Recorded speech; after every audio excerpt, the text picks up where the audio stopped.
주님의 이름으로 사랑하고 축복합니다. 오늘 예레미야 51장 33절에서 44절의 말씀을 통해서 추수 때 웃는 인생이라는 제목으로 한번 상고하기를 원합니다. 우리는 하나님이 미소 짓는 인생이 되기를 원하지, 오늘 잘못을 범했다고 바벨론처럼 심판받는 그런 민족과 나라, 개인이 되지 않기를 원합니다. 물론 잘못을 범했다고 해서 하나님이 바로 심판하진 않으시고 오래 참으십니다. 경고도 주시고 선지자도 보내시면서 돌아오기를, 그런 메시지를 던졌습니다. 그러나 무엇 때문에 심판이 결국은 임하냐면 돌아오지 않았기 때문에, 회개하지 않았기 때문에 그렇습니다. 그렇기 때문에 이 모든 것을 무시하고 심판을 받게 되는 그런 피할 수 없는 심판 속에 괴로워하는 바벨론은 오늘 본문 속에서 또다시 우리가 보게 됩니다. 이렇게 예레미야 51장 33절에서는 무슨 말을 하시냐? 바벨론은 때가 이른 타작마당과 같은지라 멀지 않아 추수 때가 이르리라. 결국은요, 그 마지막에 추수 때가 되면은 곡식이 차고 창고로 들어가기도 하지만 쭉정이 비어 있는 것은 타작마당에 바람에 나는 겨가 되는 것이지요. 오늘 우리가 추수 때 우리는 어떤 것이 쌓였을까? 은혜와 복이 쌓였기를 원하지 죄와 형벌이 쌓여있지 않기를 원한다는 것입니다. 오늘 우리는 하나님의 분노가 아닌 하나님의 미소가 쌓여있기를 간절히 원합니다. 34절과 35절의 표현을 보면 저들이 무슨 말 하냐면 나를 먹으며 나를 멸하래요. 그러니까는 저들이 기고만장하면서 폭행을 합니다. 35절에 내가 받은 폭행과 육체에 대한 학대가 바벨론에 돌아가기를 원한다고 이 하나님의 백성인 이 시온 주민과 예루살렘이 말한답니다. 저들이 학대를 받았으니까 이제 원망의 소리, 저주의 소리를 한 겁니다. 괴롭힌 이들은 바벨론이었고요. 그 바벨론이 이제 원망대로 그렇게 당하기를 원한다는 그 말에 사실은 하나님이 보복해 주시는 것이 되는 것이죠. 그런데 저들의 입장 속에서는 어떠한 일이 있었냐면 저들의 원망 속에서 바벨론은 이 강자였지 않습니까? 강자로서, 갑으로서 이 학대하고 때리면서 어떤 생각을 했을까요? 우리가 알지만 저들은 자신들이 당한다고 생각을 안 했을 거예요. 그러나 이 갑과 을의 관계는 지금도 뭐 이슈가 되는 일이지만 가끔 이런 일이 일어나지 않습니까? 우리가 경각심을 갖는 게 을이 갑이 되는 그런 사이다 같은 일이 일어난다라는 것이죠. 나는 당하지 않을 줄 알았는데 어느 날 내가 괴롭히고 학대했던 이들이 나보다 더 갑이 되는 경우로 나타날 때가 있다라는 것을 보면서 그러지 말아야 된다. 그런데 이거는 세상이지만 또 하나님의 메시지도 사실은 그렇지 않습니까?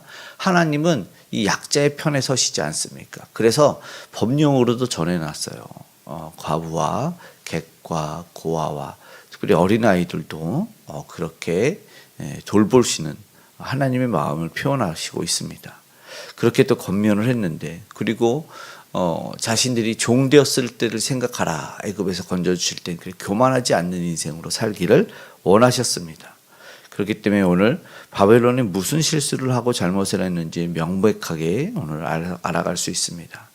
오늘 우리도 기도하고 삶을 살아갈 때 하나님의 마음과 시선으로 어렵고 힘든 이들의, 그리고 이웃을 돌아볼 수 있기를 원하고 기도할 수 있기를 원합니다. 하나님의 사람, 하나님의 도구로 합당한 그런 저와 여러분 되기를 원합니다. 36절의 말씀을 보면 직접적으로 방금 말씀드린 이야기를 하고 있어요. 읽어드릴게요.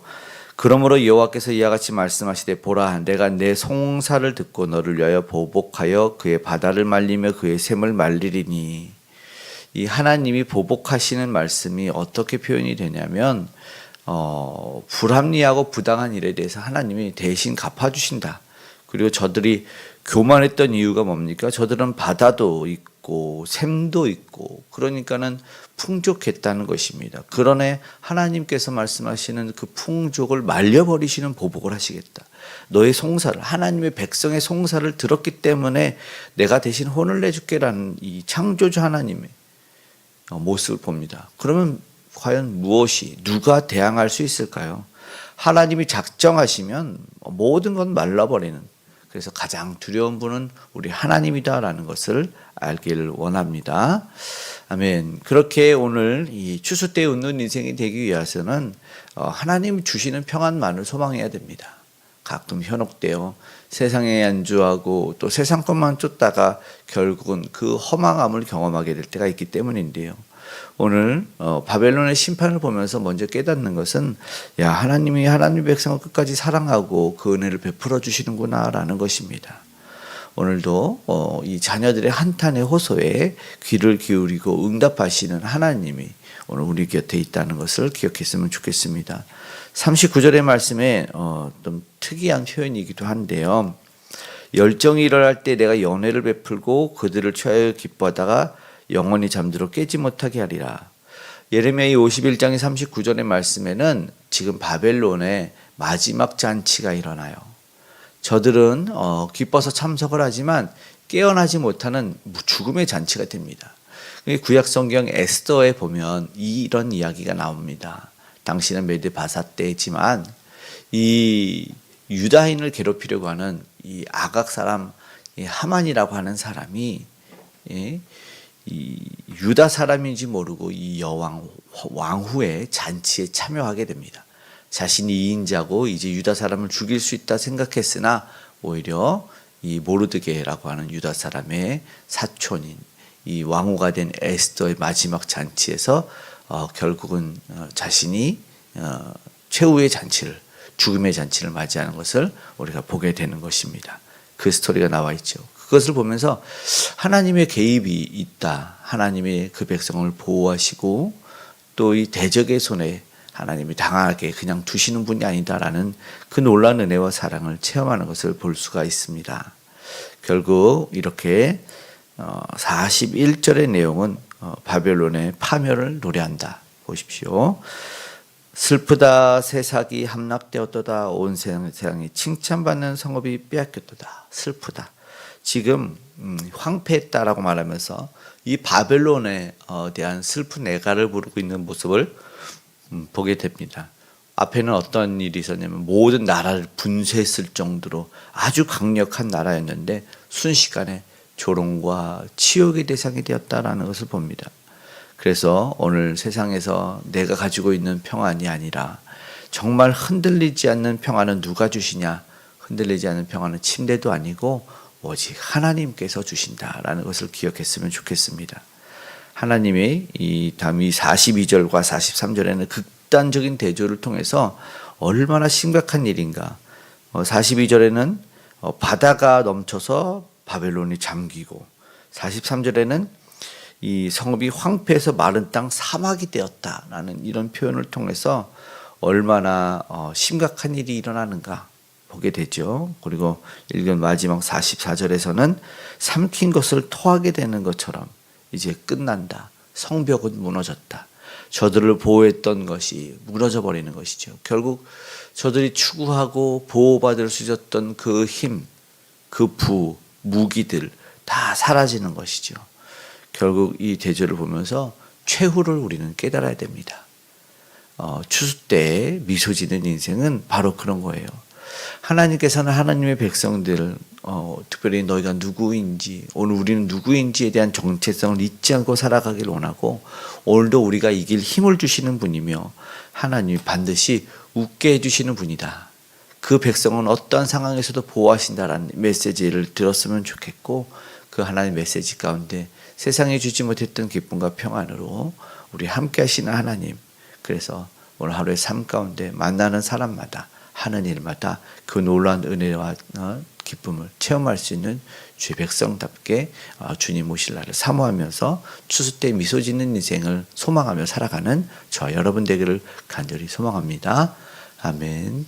기도하시겠습니다. 하나님이 주시는 인생임을 알고 깨닫길 원합니다. 주님 도와주시지 않으면 아무것도 아니었던 아버지 영원한 형벌에 떨어질 수밖에 없었던 우리 인생을 하나님이 구원하여 주셨고 그 놀라운 은혜와 사랑 가운데 살아가게 하셨는데 하나님, 우리가 때로는 세상 바라보며 현혹되어 마음 빼앗기고 아버지 하나님 교만이 아버지 들어오지 않았는지 되돌아보기를 원합니다.